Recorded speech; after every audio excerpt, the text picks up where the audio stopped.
Caddi come una lucciola, un viaggio sentimentale, una pericena tutti i giovedì dalle 19 alle 21 presso il caffè letterario vicino alla casa Pirandello. Ecco, di cosa si tratta, ingegnere Barone?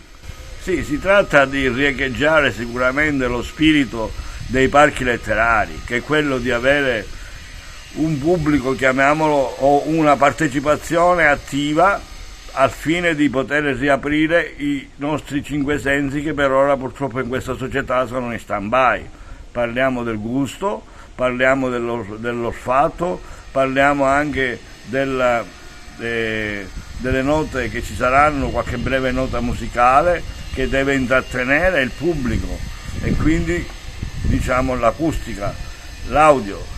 Quindi è un intrattenimento e delle letture che faremo su Pirandello. Ci troviamo nel mese di giugno, ecco perché Caddi come una lucciola, perché ci stiamo avvicinando alla notte in cui Pirandello è nato alcuni anni fa in questa casa natale che riecheggia naturalmente un grande evento che ha coinvolto tutta l'umanità. In questi giorni devo dire solo questo: i turisti che sono venuti, che erano anche gli studiosi, hanno detto una cosa che non avevamo mai sentito, nessuna denigrazione, assolutamente, anzi, hanno detto purtroppo noi pirandellisti notiamo che ad Agrigento o in generale in Sicilia Pirandello è valorizzato per il 3% di quello che meriterebbe.